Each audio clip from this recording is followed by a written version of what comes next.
fucking mother.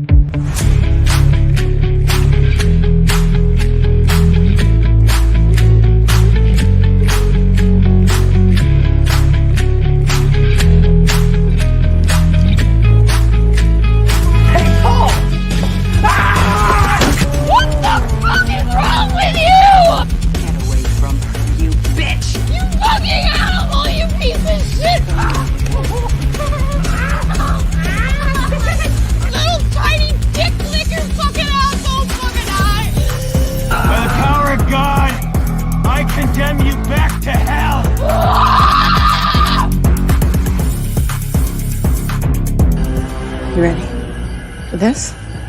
Never. What is going on, guys and gals, and welcome to Good Real Hunting, where we have for the good real, so you don't have to. Wait, Brad, the Brett Man's right over there. Welcome back to Slash It Out live on this fine Tuesday night. Good evening, ladies and gents. We have a fun episode that we spun for on the Spin Wheel of Doom months ago, and it's finally here, man. We're doing the Conjuring for 2013 versus the Conjuring 2 from 2016, and what a heck of a matchup, Birdie Ligurdy. Man, dude, this is going to be such a great matchup. And just in case if you know something a little bit different, we're HD now for a freaking StreamYard, man. We decided to move up to the full professional status of the whole StreamYarding, if that is even a word. And, of course, who do we have to thank for that? Of course, the backbone of this channel is our Real Hunters. So if you don't know what a Real Hunter is, this is kind of like our Patreon thing of what we call our Patreons, our Real Hunters. And if you want to join the family and invest into our channel, be sure to do that today. And the link for the Patreon is in the description down below. So Patreons and Real Hunters, we thank you. Yes, we do. And of course, if you can't join Patreon, just liking the video, sharing it, all that fun stuff really helps out. The comments are fantastic. So we appreciate you guys being here, watching, hanging out with us, man. It all helps in its own way. Abso-freaking-lutely it does. And of course, subscribing, ringing the bell, ding, ding, ding, so you all know when the next feature live streams are up and ready to go.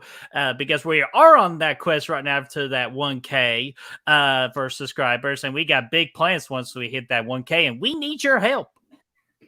Yes, we do, man. We want to get there. We want to have a big party. We want to have celebrations. We want to do all kinds of fun stuff, man. And we got plans. No Ouija boards. Yes, we already agreed to it. No, you agreed to it. I didn't agree to shit. But man, but I will promise one thing. I will not end the string abruptly this time. I promise I will be on my best behavior tonight. But will I keep the same promise? I don't know, man. We've both done it once now so far. I know. So everybody in the chat, who's going to do it the second time? Because I know it's coming in the future. But speaking of the chat, let's say hello to everybody. We got Adrian James. What's going on? Yo, Adrian, how you doing? We got Lamontre in the house, one of our Patreons. Good Real Hunting. We don't know who those assholes are. Gory Tiger, what's going on? Movie Hell, what's going on? Josh for Campbell Media, what's going on, man? And who's this? Who's this? Is me and Brad? Okay, I was trying to sing. I'm going to say screw to sing on this part. So what's going on, Ashton? Ouch. I got no words, Brother Fluff. That really hurts. They're going to be fine. They're going to be just fine. That really fucking hurts, man. And, of course, we got Sarah. What's going on, Sarah? How are you doing? Hello and welcome to all. Yeah, absolutely. And Brad, as people can see in the kind of like in the chat of a poll that I posted on there, and we decided to do something a little different. And I'm going to give you this time to explain to our audience what's so different about Slash It Out from here on out. Well, dude, here's what's going to be different, man. Usually it's small details, right? But we're in a quest to make this the most interactive YouTube channel in the history of YouTube, man. We want to be one with the community, one with the horror community. And so, yeah, everything we do, I mean, we got the poll up now as opposed to tomorrow. Usually on Slash It Outs, we'll do the poll the next day on our social medias. we'll determine a winner that way. We'll slap it on there, let you guys vote for your favorite movie and which one is going to win the matchup and go from there. But we're not going to do that anymore. We're going to do it now. We're going to put the poll up at the beginning of the episode, which it is now. It's there, ready to rock. Hit the poll, which one you like more, Conjuring versus Conjuring 2. At the end of the episode, you guys are going to determine the damn winner, just like that. Easy peasy. We'll announce the winner of the poll at the end. And this all just kind of derives from that badass freaking tournament we had a few weeks ago when you guys kicked ass and made us gave us all kinds of upsets and stuff like that. So yeah, man, it's cool. And it's gonna be sweet. Yeah, and if we just make you all have the power to put the power to decide things, to me that's a lot more funner than just good old me and Brad. Of course we're Good Will Hunting. We're gonna put our opinions out there, of what we think with the results and all that. But at the end of the day, it's all gonna be up to you. And so if you want to make your voices heard, so always check out our live streams for that from here on out. Because the power, or as Captain Planet used to say, the power is yours. Yes, it is, man. We want to work it all together, maybe keep some stats, maybe keep some matchup statistics, maybe because some of these movies are going to get done more than once because they just have other matchups they can go against. And at the end of the day, that's what it's all about. So we're going to take those. We're going to, see how it goes. We're going to keep stats and maybe we can So do you're tournament saying seating. that we're starting over? We might be. We changed Slashed Out so many times, and this isn't a massive change, but just something fun to do with it. And it'd be cool. Yeah, so we're all in this together. Okay, I promise no more singing, but I do promise to say what's up to Not That Bad, a movie podcast, which they have a very good podcast. So if you have not checked them out, be sure to do so. We have been gathered what we call an invitation, Brad, for a feature episode. Sounds like a fun time. Sounds like a cool idea for a channel, or a podcast. Yeah. Absolutely. Yeah, I like the sound of that. Yeah, so I just want to read their comments saying, just wanted to stop by and say, hey, from the both of us at Not That Bad. This is Connor. The vote is in. And yes, I am not going to look at the vote until we're going to be towards the end of the episode. That is when I will look at the results. So I have not seen anything. I don't know what y'all are doing in the chat right now. Yeah, dude, rock and roll with it. I'm not going to see it until the end. I know, I don't even know how to even look at the damn thing if I wanted to. Brett's always the one pulling it up. So, Camp Blood said, can't decide yet which one he likes more. That's okay. It's going to be open the whole episode. That's as our we job. Talk about it. Yeah, as we talk about it, you vote for it when you feel comfortable to vote for it. And, we're going to dig into the movie and we're going to bring up some good points. And, you guys bring up points, ask questions. We'll get to those questions as well about the two. We'll star. And we have a whole segment dedicated to channels about these two and the matchup. So just make sure you have those rolling and we will answer them. Yeah, the best we can. I do have a card that says fan questions, meaning that we're going to get questions from you guys. So if you want us to answer questions about this particular matchup that we didn't talk about, just get them ready in the comic section. We'll star them and we'll do our best to get to them. So without further ado, Brad, are you ready to get started? Dude, I'm ready to rock, man. All right, a new era, Slash It Out, starts now, but we will keep things the same. And what kind of thing are we keeping the same? It's our Tell the Tape. So these are the numbers that I have pulled out. Anytime you need to build up a big fight feel, you got to have a Tell the Tape on here. So, Brad, what pops at you first when you take a look at this? Double the budget for the second movie, which makes sense given how much money the first one made. I don't have any surprises there. First Conjuring had a $20 million budget, doubled for the second one, $40 million. The second one made a little less domestically, but man, it still tore it up overseas. It actually made more money over globally than the first one did, which is interesting. It's cool. It's good to see that. And that was around the time, man, freaking all those movies were freaking racking stacks, man. You had the Annabelle movies making money and they still probably will when they drop them. And the numbers across the board from the ratings, I agree with, man. You got 86 critics for The Conjuring, 83 audience, and then 80 and 81 for Conjuring 2, which I think is pretty solid for a damn sequel, man.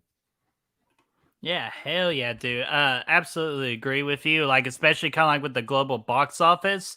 Just 2 more million for The Conjuring 2. So you would think that'd be a bigger success. But if you really look at these numbers, for the budget between each movie, the first Conjuring dominated the box office more than The Conjuring 2. But The Conjuring 2 still produced fantastic numbers. And like look at this, dude. Like, look how so damn even it is, like on IMDb and Rotten Tomatoes. So close, man. And yeah, I mean, I think these movies are so comparable because they really are, for all intents and purposes, the same movie. They feel the same. They have the same beats and everything. And really, in a lot of ways, they did just as well the second time as they did the first, maybe even better with a couple of things. So yeah, and it shows here in the numbers. Hell yeah, dude. Anything else about these back for the tail of the tape? Not at the moment. Alrighty, so let's go ahead and take that down real quick. And I did see some. We got Dana Banner saying, "I am back from the dead, but my sanity is still diminishing." Oh, come on, man! But we're so glad you're here, man. And movie hell, yes. Remember to hit that thumbs up, y'all. Yes, hitting that thumbs up helps us for the evilness that's called the algorithm. That helps us push our videos out there, and we can get more success and more eyes to the product. And hell, maybe can even have more Good Real Hunter family members on this channel too. So yeah, be sure to hit that thumb up button. It does help the channel a lot. And of course, we got the Backtrack Cinema. If y'all don't know who this is the J-Man. The J-Man is back, and he's at Backtrack Cinema. That's where you can find him now. New channel, new name, same old J-Man. The legend himself. Rocking and rolling, everybody's man. going through some changes, man. But you know what? Sometimes change is good, just like greed is good. So hell yeah, man. Welcome, J-Man. So Brad, before we get started, we just want to let y'all know you all have the power, and we will absolutely love to hear what you all have to think or any questions. Or if you're even watching after the fact, let us know what you think about both these movies in the comment section down below. As always, we can get that discussion rolling. And Brad, where can they find us? You can find us on Facebook, Instagram, Letterboxd, Twitter, TikTok, and Patreon. Those links are for you to find down below. Absolutely. So without further ado, let's get started. And Brad, you had a couple of things you wanted to tackle. I'd be sure to got on here. And the first one, there's no way to start better things than with the opening. So so what is the better like opening between the two movies? Well, they both have these very kind of grab your attention style openings, The first Conjuring brings us in with this Annabelle story, this kind of original story thrown into this movie, and the second one goes to Amityville, and they do the whole thing there where you have the Ed and Lorraine Warren going through the Amityville house, kind of going through the, we all know the Amityville story. We've seen, the original movie. We've seen the remake with Ryan Reynolds. We've seen some of the other crappy ones they've made, but we know the story by now. So it was cool to see them because the Ed and Lorraine were actually involved in that investigation. It was cool to see them there in the second movie. A lot of people thought the second movie would be Amityville. So that was interesting. But I'll tell you what I like about the Conjuring one is this is a story we don't know. It's Annabelle. It's this little opening, this little 10-minute cold open that the Conjuring had about this Annabelle doll was it was creepy. It was like a little mini short story, that you would see that pops up and, it just, it's like a campfire story almost, it's really spooky and creepy and weird. And that was really a good way to get our attention from the opening of the movie, I think. And I liked it because it was original and it was neat. And I liked it for that. And honestly, it spawned a whole freaking trilogy. Just that little 10 minutes of this movie with this creepy ass Annabelle doll spawned a whole damn trilogy afterwards. And then for the longest time, like there were more Annabelle movies than there were Conjuring movies from this one little 10-minute thing, which could, was that a good decision? I don't know. But in this 10 minutes, I thought Annabelle was fantastic and creepy. And honestly, if it was left alone, I think that little segment is scarier than the other three movies that they made on the character. Part two, yeah, like I said, they did the right thing. They pulled Amityville in. They made it look good. But I thought at times that opening in Conjuring 2, as cool as it was to go there, was a little creepy. Or not creepy, was a little cheesy, I should say, with the way they did these little cut kills where it's like she's shooting people and it cuts and they're dead. Like that was kind of creepy, just weird. I keep saying creepy, but it was a little weird at the same time. But it is creepy, though. Like both openings were absolutely creepy, and that's just pretty much the Conjuring for you. You gotta have a creepy beginning, which damn you, third one. That's all I gotta say. Damn you, third one, for changing the simple formula of this particular franchise, especially with being the main star of the franchise. But I'm not going to talk about Conjuring 3 because that'll just give me a bigger headache. And I know, Brad, the more you talk about it, the more you hate it. So we're not going No, to we do don't need that that just in yet. here. We'll have our day to shine to hate on Conjuring 3. But between these two movies, I like both of these openings. They set a creepy tone atmosphere. The music is absolutely phenomenal in both of these opening scenes. And I also love the title card for both of them, where we get the classic like yellow light drop, Oh yeah. like with a 10 score. Yeah, especially the first one, man. But I am on the side of Yuvo. I'm slightly going to go towards Annabelle. And it's not because I don't like the anime film one, because again, I really love it too. But I'm with you. The damn second Conjuring should have been the Amityville Horror House, and just to see it of what possibly it could be, like they had to rush through it, and you can't rush for something such a big entity that is called the Amityville Horror when it's one of the most popular things in the horror community. Just say the Amityville Horror, and people know exactly what you're talking about with the house look and everything. So that's why I'm going to slightly go towards the first one with Annabelle. And plus, that Annabelle doll's a creepy son of a bitch.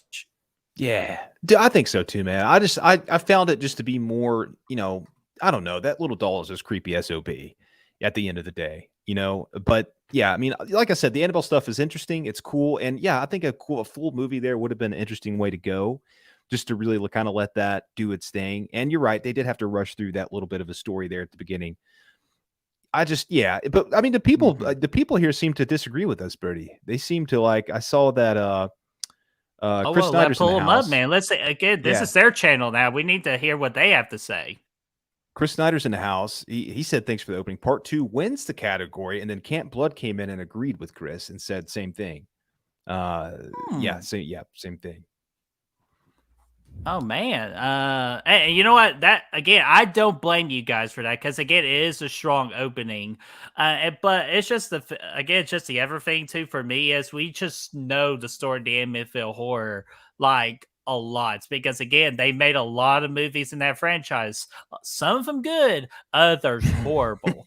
However, with the Annabelle entity, with the Raggedy Ann story and all that, we've never seen anything like that before. And they did the simple change. They're like, well, damn, a Raggedy Ann doll ain't going to scare anybody. We're going to have to do something different. So they tweaked it and created an instant horror icon in that Annabelle doll. It's just those simple details why I feel like the first one is just slightly better than the second one. Yeah, man. I totally. I like the subtle things they do with the doll there.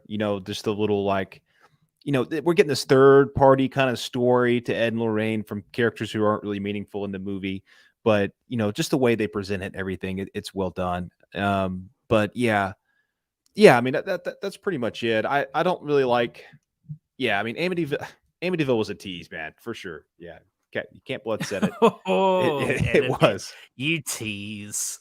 But shoot, speaking of the ultimate teaser of all time, we got Matt Fauci in the house saying 2 fantastic flicks, and that's coming from me, so that's saying something. Yeah, dude, especially if it's coming from Matt, who's not the biggest paranormal fan.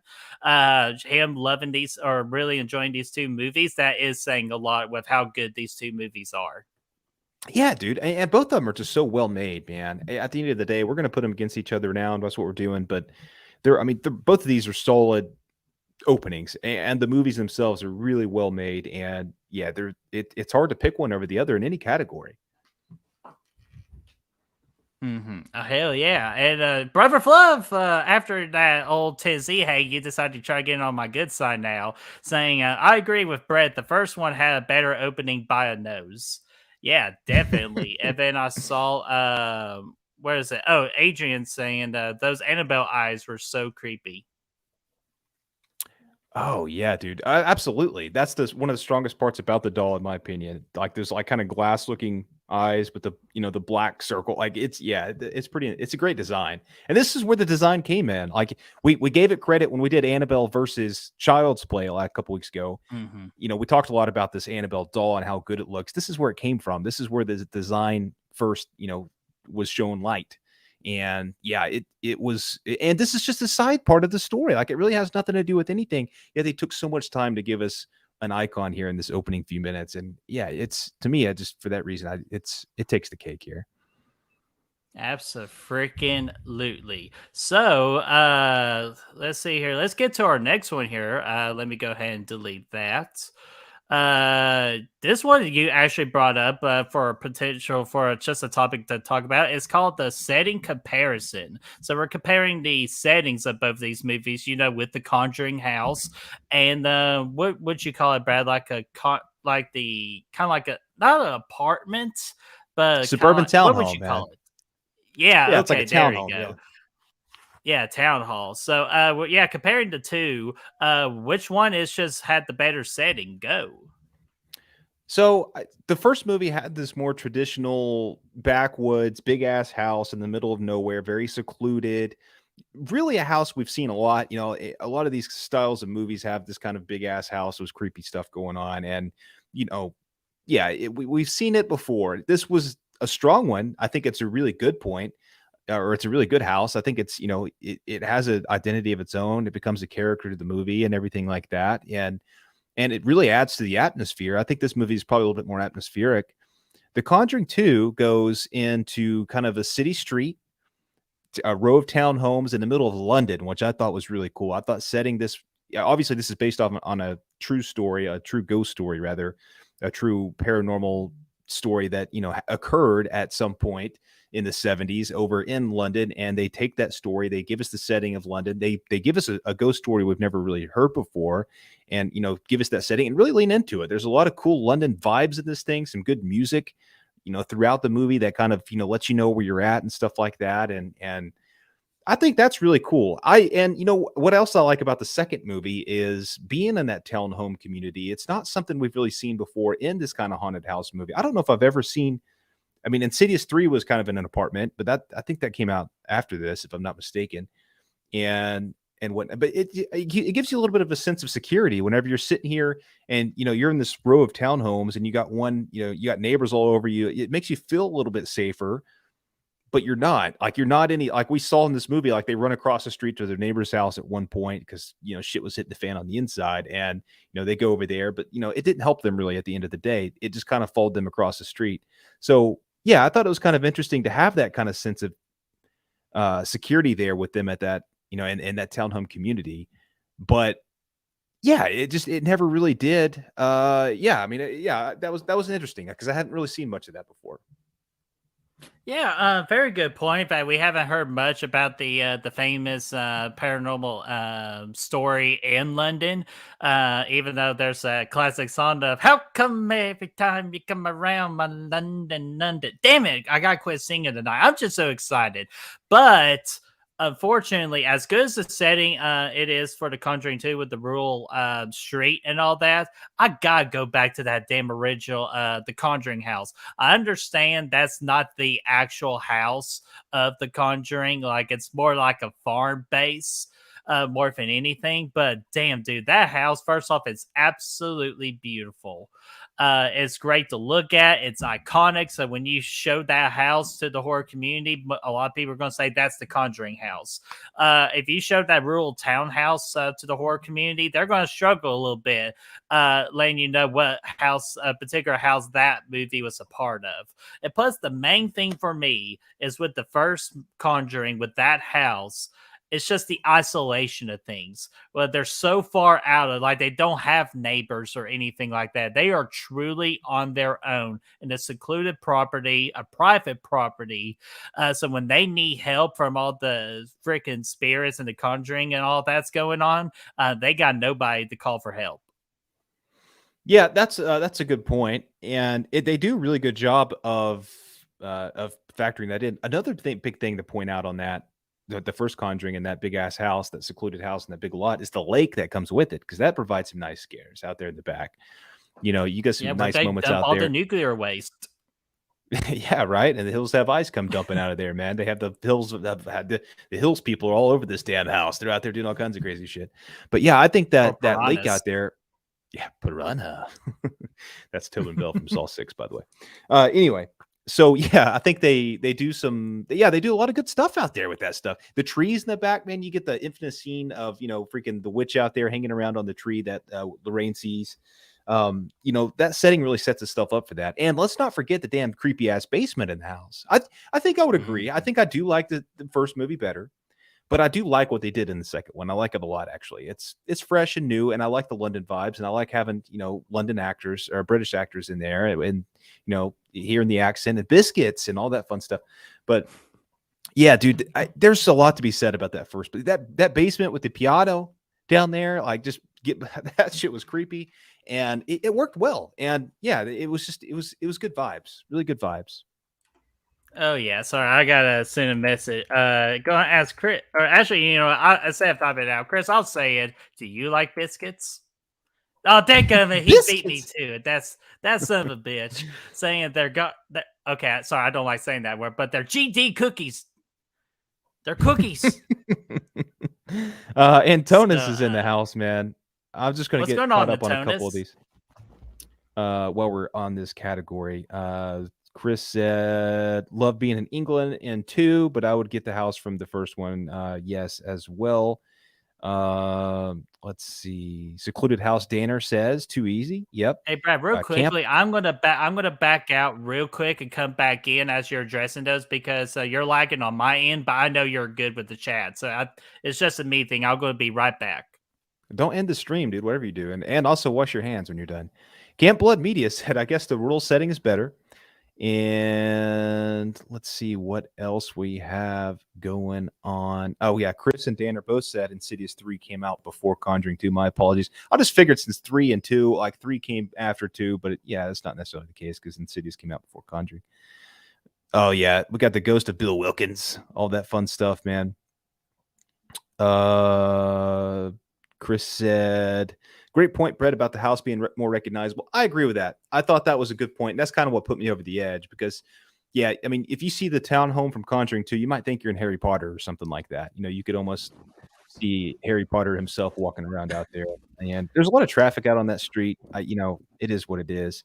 But nobody's going to see this house and think Harry Potter by any means. And I damn it, you ruined it for me because now that's all I'm going to think about is the damn freaking letters coming in through the chimney and all that, and freaking the house. So you totally fucked that for me. So I'm definitely picking the Conjuring house now in the first one. I think we have to pick that one, man. I agree with you. And Destiny's here too. She said hello. Hey, Destiny. She absolutely loves the first Conjuring movie. So great to have you here, Destiny. And if you have any question, or if you got a question about kind of like a matchup, we're doing these particular topics. If you have a particular topic, let us know. And the same goes for everybody in the comment section because we will get to them after we get our points across for some of the things that we came up with. Yes. So absolutely.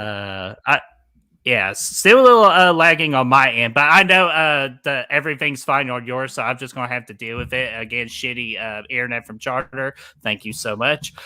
So, Brad, are you ready to go into the next one? Yeah, I think so, man. I think so. Yeah, I think we're good to go. Alrighty. So let me try to get back the groove of everything here. All right, let's see here. We did that one.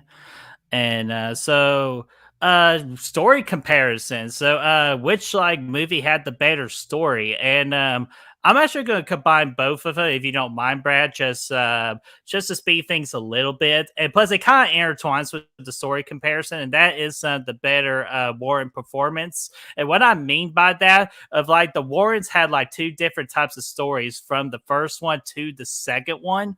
So they're kind of all in the one, kind of like a little ball area. So let's talk about both of these things. And Brad, I'll let you go. Yeah, you almost feel like the Warrens in the first movie are almost side characters to it's still they're still very much involved, but they almost feel like side characters in the first movie, and it really kind of focuses more on the main family, at least to some degree, because they come in. Both of the movies are kind of the same. It has a central story. It has a central family going through this story that they both essentially move into a haunted house, and Ed and Lorraine come save the day.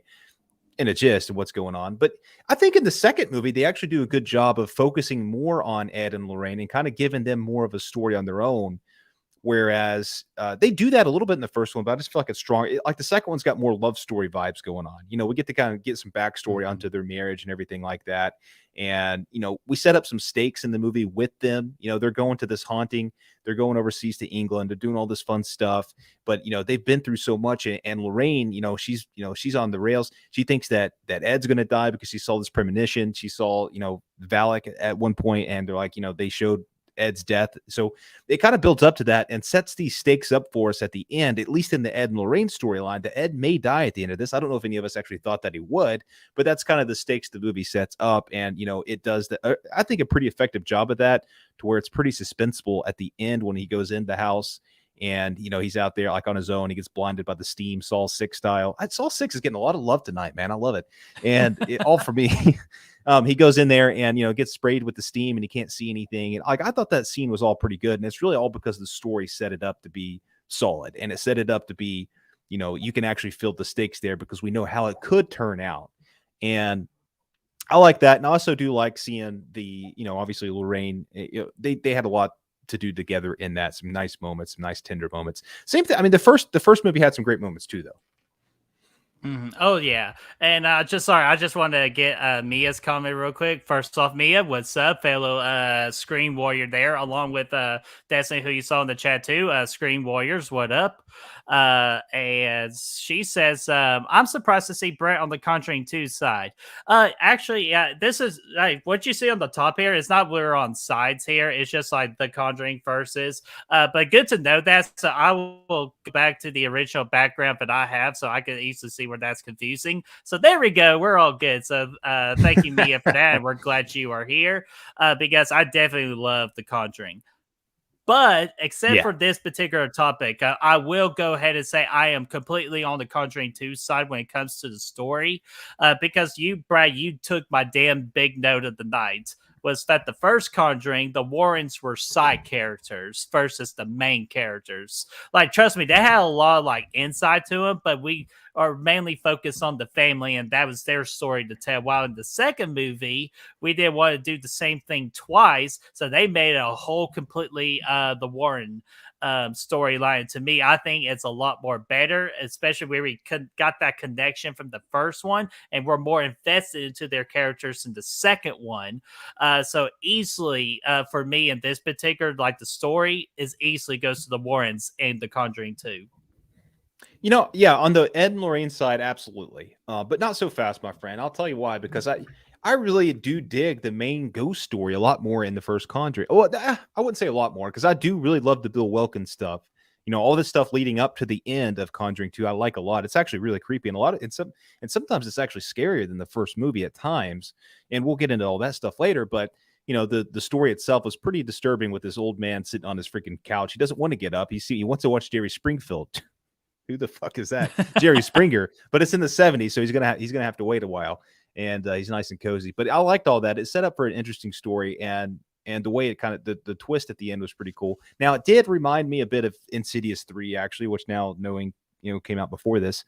To an extent, I feel like they I don't know, the main bad guy had some similarities, but the ghost story in the first movie was really good. Like the witch or whatever that was hung up to die out there and then kind of curse the land and all that fun stuff. To me, that was a little bit more. Yeah, dude. When Bathsheba was a little bit more interesting because the house basically presented those issues to the family and stuff like that after they moved in. The second one, dude, that family, if I'm not now, I didn't get a chance to rewatch the second movie. But I have seen it a lot. If I remember correctly, they've lived in that home for a long time, and then the ghost just kind of randomly starts to do some things. And it wasn't at the end like the whole point of the ghost was just to kind of kill Ed, like that. Like I know it was Valak behind everything, but wasn't it like the whole story was like that to me? Just sound like I don't know. It's random. It's like this random ass fucking demon over in damn England's like, hey, let me get Ed over here and kill his ass. Like it gets a little choppy if you ask me. Like the story, the main. The main story I like more in The Conjuring, I think. Yeah, and that's a good point, though. But at the end of the day, with me, you can't do the same thing twice. And there's some rule in the sequels. For any sequel, you have to do everything twice as much with story and scares, and just even the ending too, which we're about to get here in a little bit. So that's why I'm still going to go with the Conjuring 2 with the story, because to me, I feel like it's just so much better as we're more invested into the Warrens. But I'm not going to deny the fact that just the story of the entity of Bathsheba and the Annabelle doll in the first one is so damn good. You can't even say oh, it's the Conjuring 2 is so much better. It's not so much better. It's just a tiny bit better. And here's one thing to keep in mind, because this is all kind of coming back to me at this point. Conjuring 2, this whole Valak thing, his whole idea was to get Ed over there, kill his ass. Yet at one point it did so much, it possessed the little girl and stuff, and made Ed actually leave the premises at one point, like by faking, like the video showed the girl faking the exorcism, or the possession at the end, when she was throwing all the stuff around the kitchen, and they're like, all right, whatever, peace out. This isn't for us because you're not doing anything real here, ghost. So they bounced. So I don't know. It just kind of seems counterproductive as to what the Valak was actually trying to do. Because if it wasn't for the freaking the reels falling out and create that DX, on the bus, he would have been like he wouldn't have came back, because that's when he realized that he had to play the tapes together to get the full message from Bill Wilkins himself. So I I don't thought know. that was a badass reveal. No, the reveal was cool, but it was just like, man, if you really wanted to kill Ed, then I mean, why did you send him packing to begin with? Like, make it easier for him to be there. And then it was kind of silly the way I thought it was. It's a little silly the way that just knowing the demon's name gives you power, like dominion over it. And that whole riddle they did with the birthday thing, or your name is something you're given at birth, and yada yada. Yeah, Yeah, whatever. but that's the whole reason why Valak was attacking the Warrens, because Lorraine knew the entity's name. If you knew the entity's name, then you get power over it, and you can banish it. Or as by the command of God, I commend you back to hell. Well, yeah, that's what I'm saying. I thought that was kind of silly. Like, that was just kind of a silly way to beat the demon in that. I don't know. Yeah, but you gotta do something. And plus, Yeah. did they actually defeat it though? That's the main question. Just because, I would say that's a good transition. If like to go straight to the ending after we get to these comments. Yeah, dude, here. I'm good with So that. let me see here. And I saw Mud Nelson and Gavin. He's here. So what's going on there, Gavin? This is a hot take. I hate all of the Conjuring movies, but I'm here to support the stream. And dude, you know what? We really appreciate that, and we understand that the Conjuring is not for everybody. But I love one of the best quotes I've heard from the horror community is the horror genre is a buffet. There's something for everybody. Yeah, absolutely. And we appreciate you being here and just having a good time with us tonight, man. Yeah, absolutely. So let's see here. Mia brings up a good point. I haven't seen this movie, but I could get a good comparison when I see one. Mia says the family from the second movie remind me of the family from The Haunting of Hill House. Yeah. Oh, you were talking about the TV series. Yeah, so. Yeah, Mike Flanagan series, yeah. Yeah, dude, I did like the family in the second one. I will say that, like, I think there's the brothers are kind of forgettable. I know one of them runs into the Wicker Man, or the not Nick Cage, Not the base. The Crooked Man. One of them runs into the Crooked Man. The mom was good. I like the mom in a lot, and yeah, both of them had characters that you really enjoyed, and some that were more forgettable. I think both families were built the same way. Mm-hmm. Yeah, and I actually forgot about right before we could talk about the ending. We got to talk about the entities. That's very important to do. So dumbass me on that one.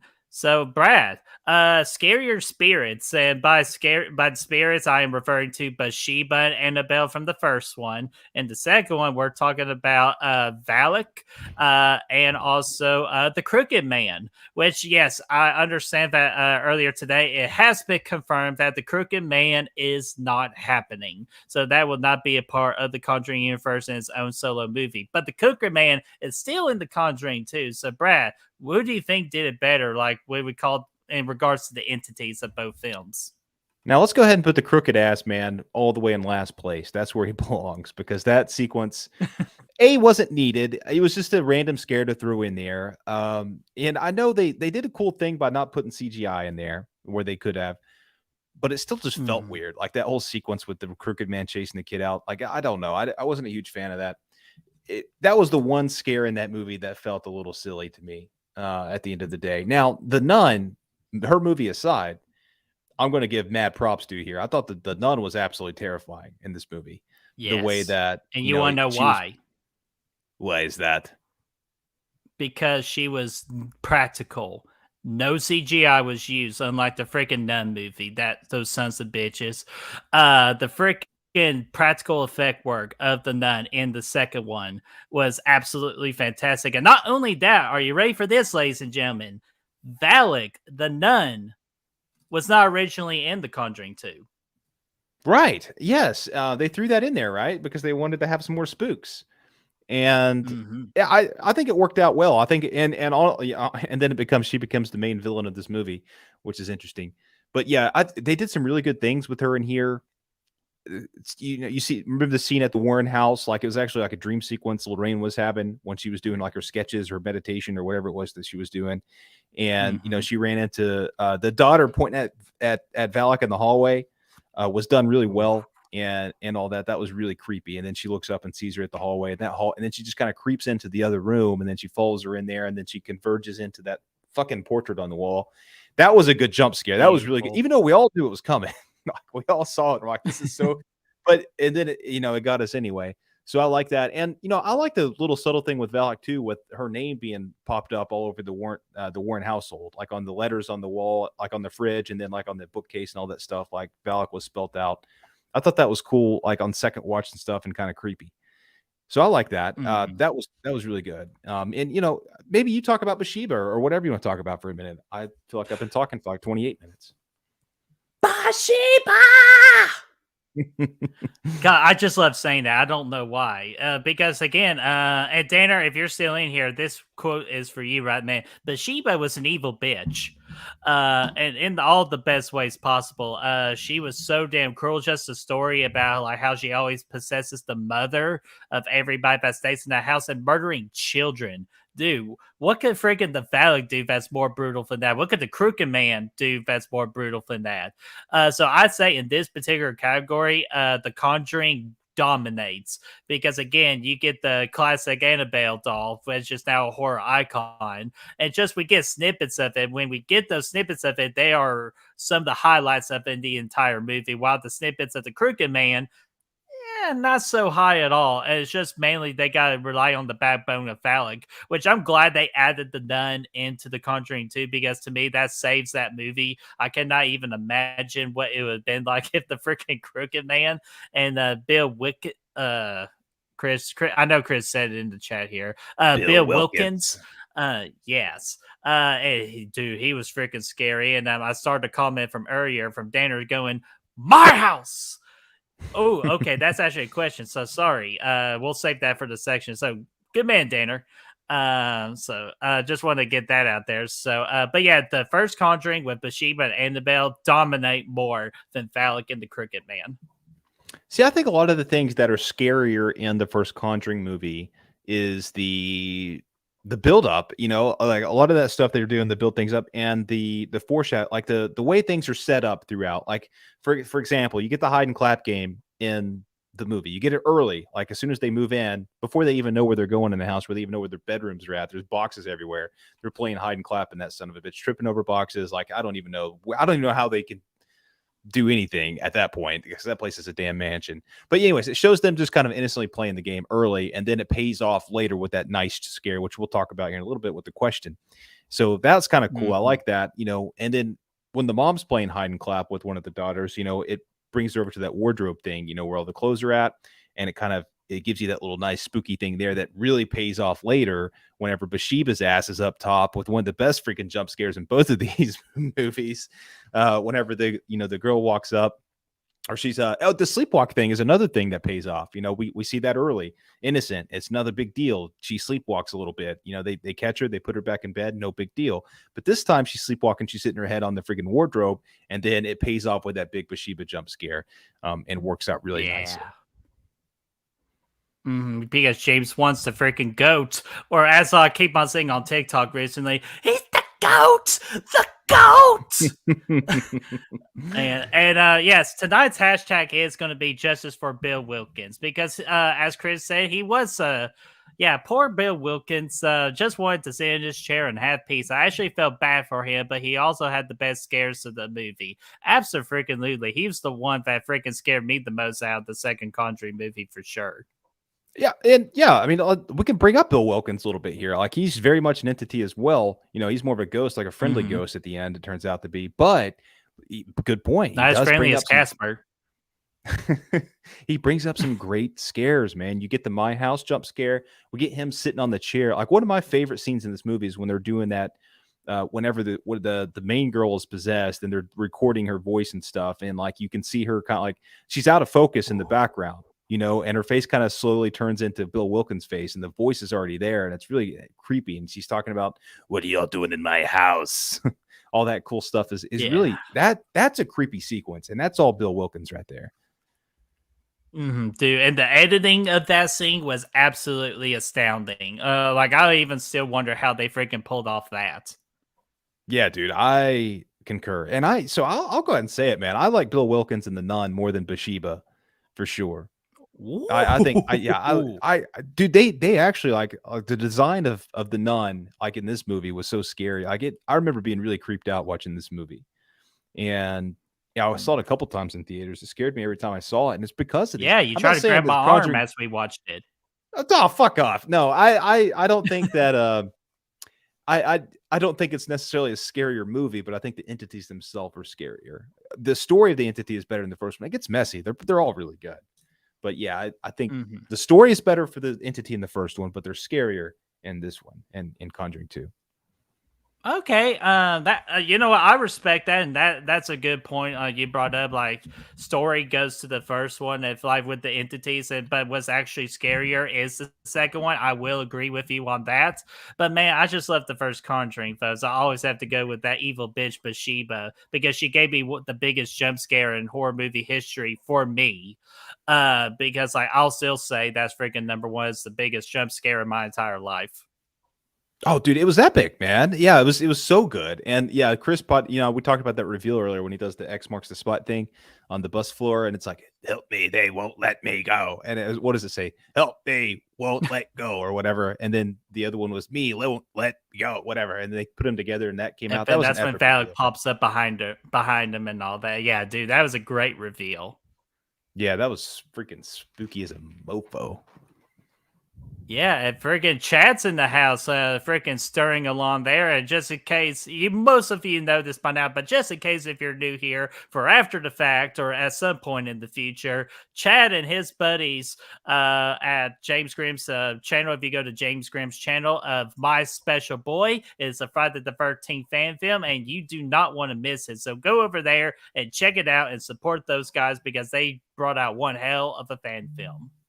Hell yeah, they did, man. You guys want to see that shit. It's pretty epic. Yeah, and you know what else is epic, man? Let's go ahead and get to the ending right here. So out of these two movies, Brad, what is the best ending? Honestly,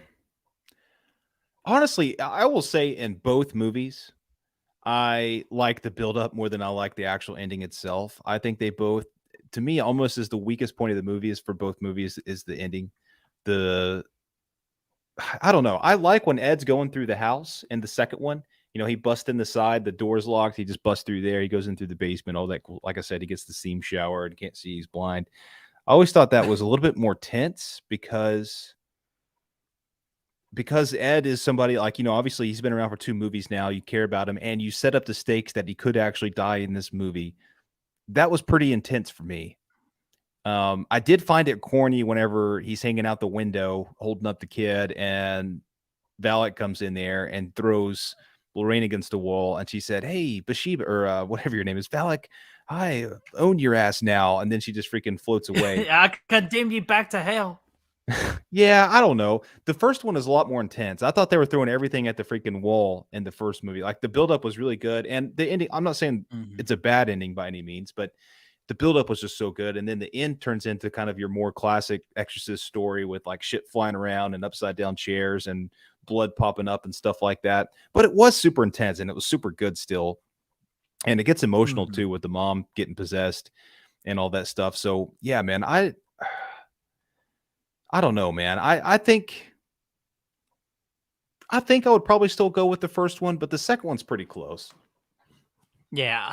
Oh, here's my big takeaway because you pretty much nailed the main points that I was getting ready to say. So I need to start going first on some of these so you don't You take all my should. wonderful ideas. I know, but you know what? I just love listening to you talk because like everybody knows how much I love the Conjuring movie. So I just want to make sure you get your thoughts in too. But dude, you've been spot on for mostly tonight. I think there's one thing we disagreed on, but I'm with you too. The ending of the first one to me is better because it was better developed. It just to me, it wasn't what we call, I guess the way I'm calling it is more cinematic, kind of like with the fancier shots and all that. While the second one, that all that ending, like with Ed kind of hanging out right there, with the it's just the whole what would you call it? The cloth keeps on breaking off, and you see the big stick and the tree, all that. Just to me, that's way too more cinematic than that story needed to be.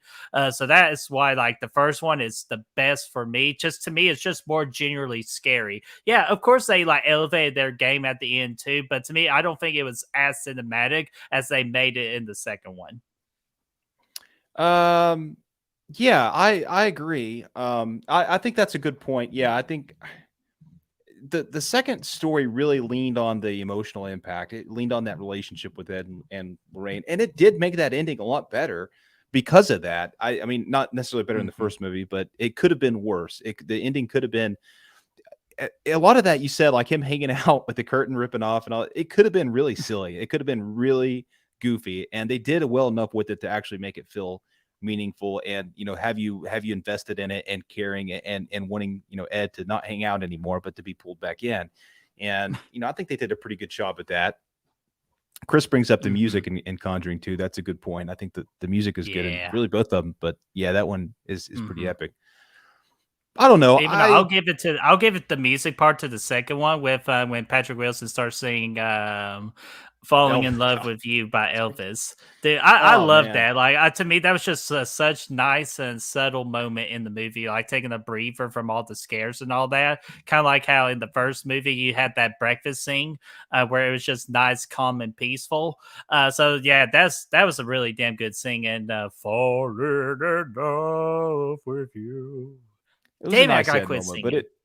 I was almost embarrassed in there at that point, though, man. I was like, man, it was a good tender moment, though. At the end of the day, it's not a Well, it was bad thing. I better see what than they're. the Elvis movie we got. Patrick Wilson Fuck singing no, better. dude. That Elvis was epic as a mofo, dude. Get out of here. One of the best movies of the year. Dude, that's Uh, that's still gonna be my most freaking controversial TikTok video of the year. Still, I'm pretty oh yeah, sure I still 100%. get comments. Yeah, nobody likes So, that. Yeah, I mean, but yeah, Aaron I still Click, what's think going that on, man? I think that that ending of The Conjuring 2 was a little cheesy. Like it could have been more cheesy. They did a good job with it still. It felt strong. It was a good ending. I was always happy with it. It was intense, but it almost had two endings in a way. Like you had the scene where they all left the house and then they had to come back to the house. And that was like, eh. The first one, man, it kept upping itself in the first movie, man. You get to the point where like they're all downstairs, he's doing the exorcism, and you're like, oh man, everything's gonna be golden at this point. Like we're feeling good about it. And then that thing just gets turned up on its head, literally. And it just keeps getting crazier and crazier at the end. It keeps stepping up, taking that next step. And the next thing you know, mom's hiding in the damn fucking basement and like she's got the kid down there and it's all freaking like going to hell and all this crazy shit's going on. There's floors getting ripped up. Then there's a sunshine dream where they're on the beach having a good time. And it's just like all over the place. It's intense. There's birds flying in. You got all kinds of crazy shit. Like it was, yeah, you got more characters in there. So yeah, I think that the original movie had a better ending, but two's not bad. Two's not bad. All right, and just to end it with that though, I do gotta ask you a question about the ending of the first one. Did the draft still do that to you? Yeah, see, that was a nice little moment of comedy at the end. Mm-hmm. Oh yeah, absolutely. It did. So let's see here. We did that. So yeah, we're pretty much. I'm gonna go ahead and post this up for the people in the comic section because now it's time to take your questions. So if you have any questions that we kind of like forgot to talk about, this is kind of like our speed round. We'll go over some things, and then during this time too, be sure you decide who wins this particular fight in the poll in the comics session. Be sure to get your votes in if you have not already. I have still have yet to see the poll, so I have no idea what side you're all are going for right now. So as we're going through these fan questions, me and Brad will give our 2 cents about what we think was the best or who won the matchup. Yes. There we go. So take it away. I wanted to get this comment from Gory because it's a point I didn't bring up. The real stories to both movies does have a creepy feel to them, yes.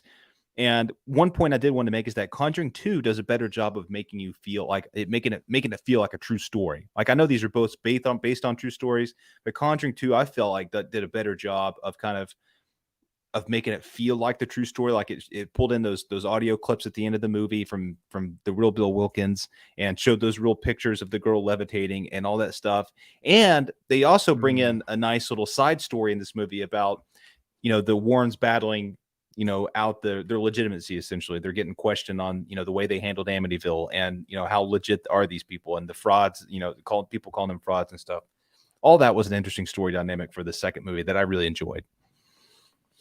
Oh yeah, dude. Absolutely. Yeah, the real stories of both of them. Like again, I was more gravitated towards the second one in The Conjuring 2, just because I didn't hear a whole lot of details about that particular case.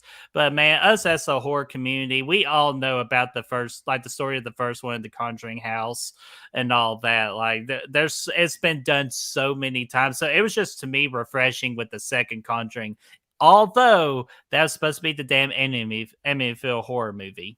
Thank gum you all. Yeah.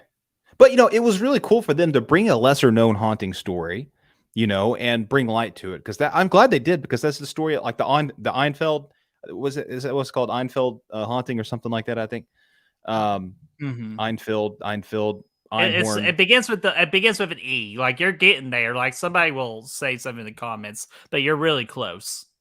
It was cool because, I'd never heard of it before. It's never been done, at least to my knowledge. And yeah, I mean, it was a really interesting story for sure. Mm-hmm.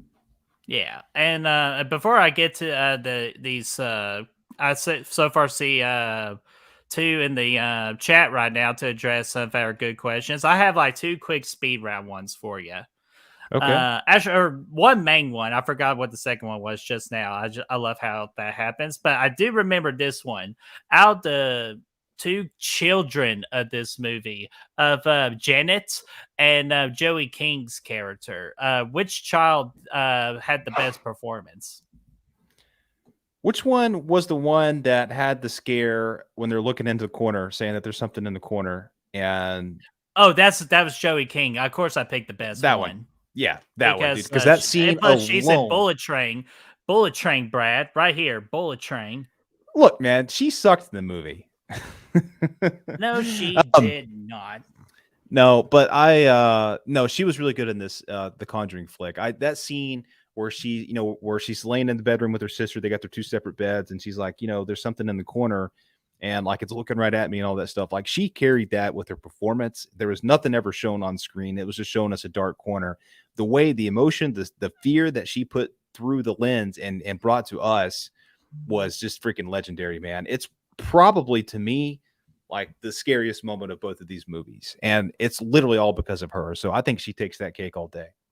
Oh, dude, easily she freaking not only takes the cake, but she takes the whole damn bakery on that thing. I feel like she even gave the best performance of like acting, more for even Farrah Farmiga and Patrick Wilson, and that's freaking saying something. A freaking child, because again, child actors and actresses are either a home run or a major fail. And Joey King, she created her legacy as an actress with that particular scene. So to me, Janet, you did a good job in your movie, but damn it, Joey King freaking stole the cake on that one. Yeah, dude, that was freaking legendary, man. Now Legend. Janet's the one from Wait for Conjuring it. 2, right? Scary. Yeah, that's Janet, and that was played by Madison Wolfe.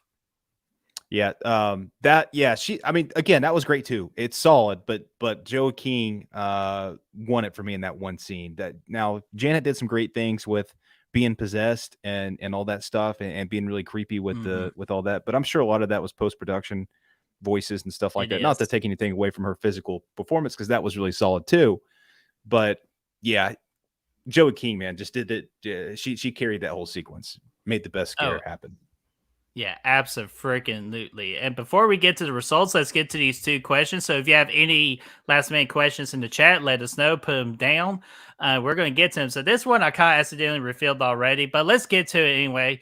Better jump scare, the Wilkins My House or the Clap Clap? Or the hide and clap. That's what Danny was referring to.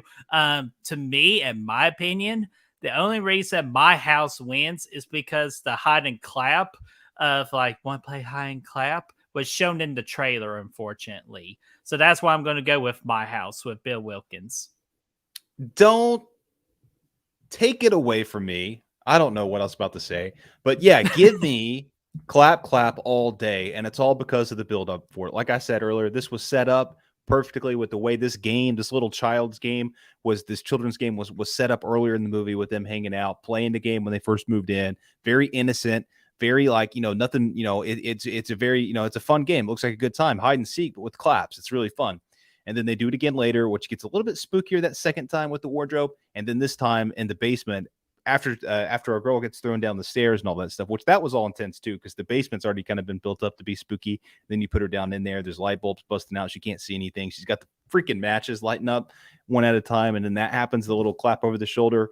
Dude, yeah, all day, man. It's all because of the setup. It's all because of the setup. Man, so that even the trailer clip of it, like when they showed it off in the trailer, that didn't bother you?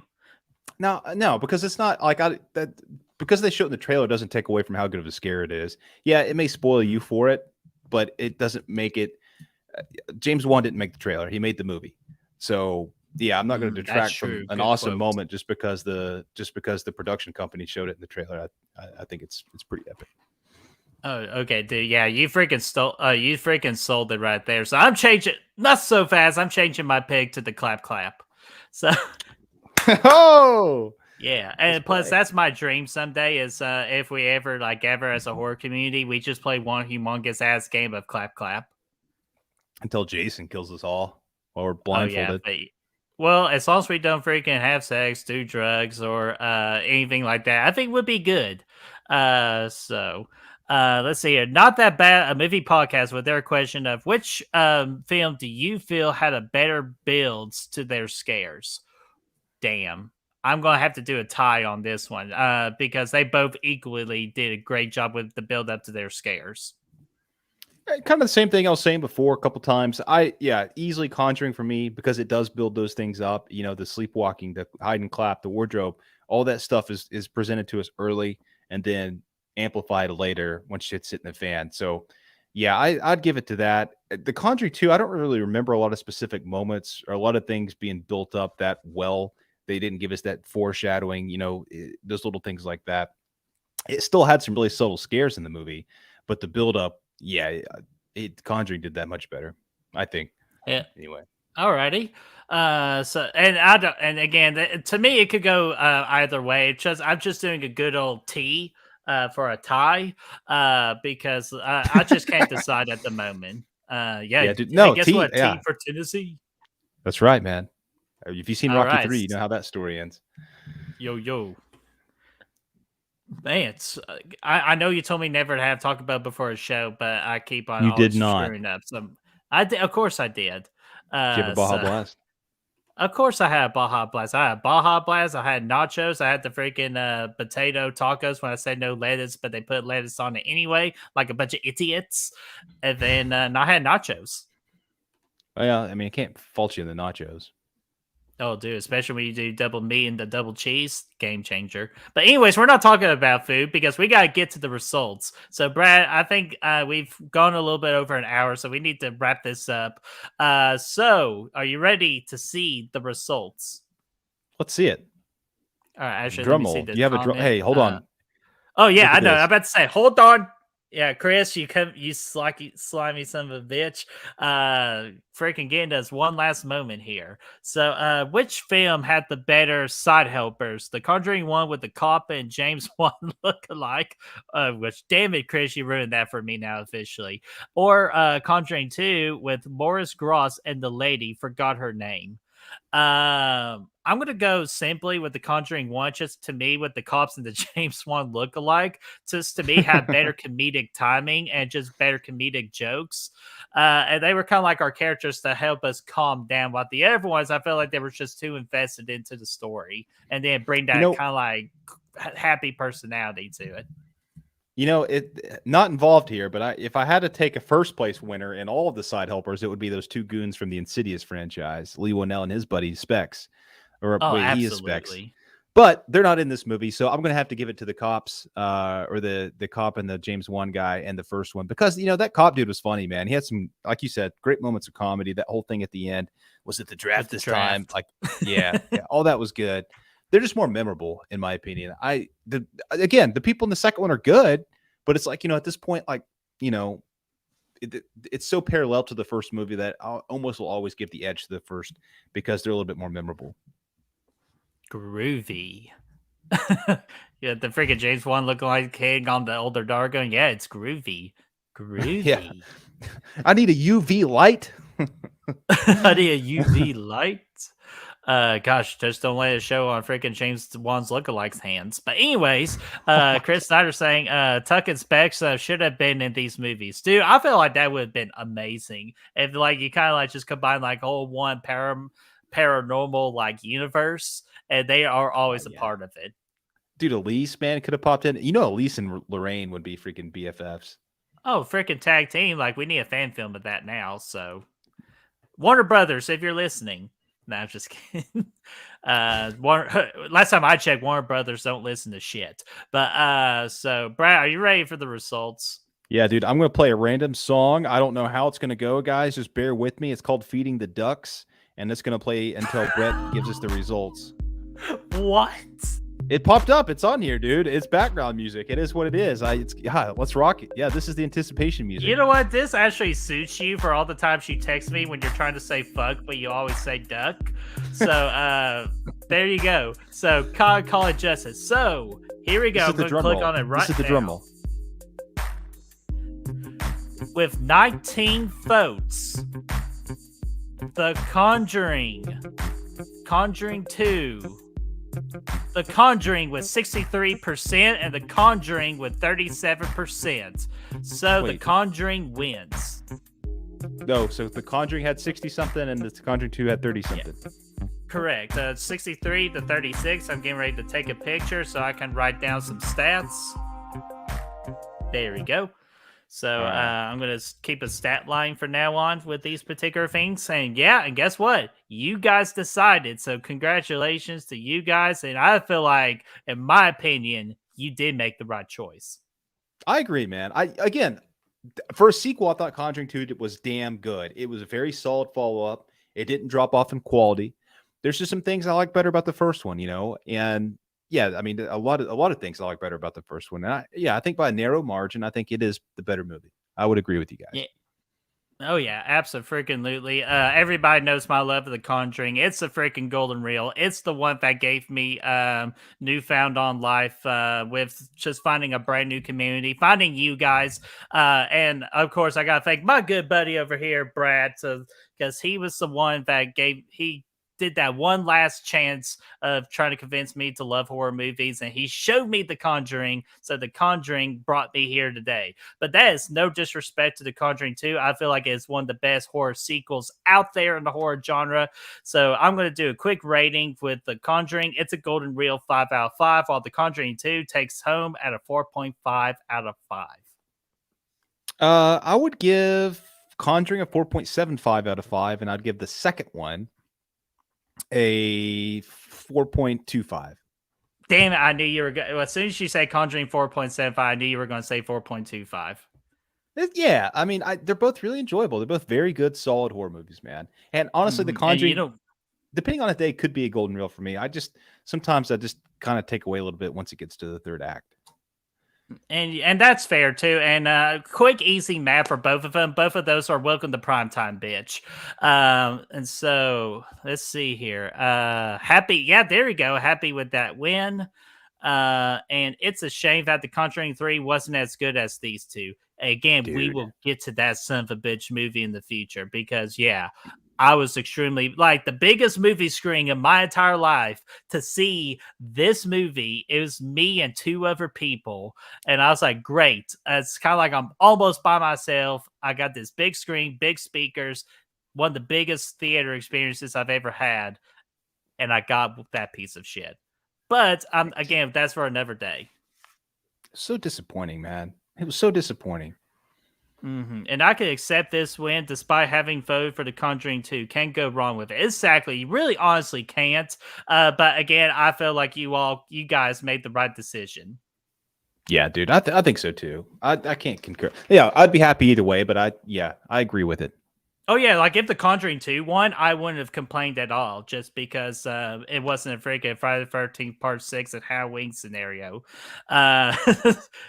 Hey, again, I'm still sour about that just because, but again, we'll get to some more of that in the future. And thank you, Gory, saying that was a good slash it out. And I thought it was too. I feel like the show floored generically. And plus, just having you guys have the power versus just us having the power, I think it's a nice touch of pace. And just because you guys give us the success of what our channel is today, this is your channel now, so you all get to decide things, and me and Brad are here just to watch. Dude, we're watching. We'll talk about shit, and we want to have the pulse of the horror community running through our veins, man. That's for sure. Yeah, the freaking horror community is running wild, brother. Aaron Click saying, great show. I was able to catch it of it. Everyone hit that like button and head over to Fachi Cinema when this stream ends, which absolutely, we're about to end this stream here. We just want to say what's coming up on the channel, and I'm going to move my hand away from the mouse so Brad can rightfully this time have his time to shine on what's coming up on the channel without me ruining. Don't yank it. Friday, we got the Shotting review coming out, man. Full send, man. It should be a premiere. We're premiering this. We're doing a premiere for Friday. Yeah, if you want to, I'm totally down to do it. It's a little longer than our normal movie reviews, but you know what? With The Shining being a 2.5 hour movie, it had every right to be. Yeah, I think so. So look for that. I think we'll premiere that and hang out with you guys because it was a fun review, man. Great movie. We'll talk more about it, man, of course, because there's just so much to talk about. But that was a fun review. We're going to follow that up with the Dr. Sleep review, but we're not quite sure when yet. And then November the 16th, which is next week, I believe, 8 p.m. Yeah, we're next doing Wednesday. Paranormal Activity Tearing It Up. That was our Patreon pick last month. So that's going to be a lot of fun. That was voted on by all of our Patreons. It was voted on by all of our patrons. And so that's going to be a lot of fun. And you want me to hit this back from the dead here? To go back to the Tearing It Up, we're joined by special guest Mel from My Killer Podcast. She's a good friend of ours on this channel, and we've been trying to find a way to get her back onto the channel, and this is the best way to do it. She's a fan of the Paranormal Activity franchise, and so what better way to do it? So, Dude, Brad, I'll take... She looks like like she's the ghost in this picture, too, and they're all pointing at her, too. Oh my God, yes. Dude, she's going to love that. Man, but she's kick-ass, so she's not scary at all. But I will say, Back from the Dead will be coming back for this coming Sunday, November the 13th at the at the regular scheduled time of noon Eastern time, 12 p.m. And we're going to be talking about horror anniversaries for the month of November. Not a whole lot of movies, but there are some still good movies to talk about. And we're looking forward to talking about it with you guys. Yeah, dude, that looks like a fun episode. Oh, yeah. And what's also coming up, too, as you keep on saying, the Scream Warriors. This is the Scream Demons reboot that I'm very proud to be a part of with Brad, Braden, Mia, and Destiny. And we are hoping to start to provide you with the first episode, I would say early 2023, once we get the couple more of the details flashed out. And then if you saw Braden's channel today, it has been announced that he wanted me to be a part of the Spider's Nest podcast, which is a superhero movie podcast that I would be a part of with Braden and at times Chris, depending on his schedule. And we'll be freaking talking about superhero movies. And we are planning for our first episode to rank the entire MCU with movies and series. That's going to be epic. Yeah, so pay attention. And plus, it's a separate YouTube channel as well. So go over to YouTube, the Spider Nest podcast, and subscribe today. Yes. Yeah. And then, I got something else here, but I'll save it for another time. So, Brad, anything else before we freaking say goodnight? I think that's it. I did see this comment real quick. I wanted to catch from Gory Tiger saying, I thought you would do The Shining. Like that. Dr. Sleep, slash it out, man. That's definitely going to happen. I can't say for sure. I say it should happen soon since we've reviewed both of the movies while the movie's fresh on our minds. So might as well make that like our December slash it out or something. Fuck yeah. Let's plan it. That'll be the next slash it out then. Let's rock and roll with it. Love it. All right. Eric Click, I just saw your comment. That's hilarious. Braden loves spiders. No, Braden absolutely hates spiders. Oh man, that's great. So I have nothing else. But yeah, so we're gonna go ahead and close it on out there. We want to thank you so much in the chat for being an interactive chat and voting. Because the more we can get interacting the votes, the better the show and the results are going to be. So be sure to share this video with your friends. And I got nothing else, Brad. I don't either, man. Don't go to Bathsheba's house. Stay out of Bill Wilkins' house. Bathsheba, don't go to either one of those. Let them be in their own houses together, but separate. Juntos, but together. And just stay out of those houses, and you'll be fine. Bathsheba! Don't buy a new house. Don't stay in a house you've been in a while. You're just screwed. Don't do it. Don't do it. And last note, if they were out here, I promise. Last note, trust your dog. They know what they're doing. Yes. If your dog don't go in, you better not. Hell no. So see you guys.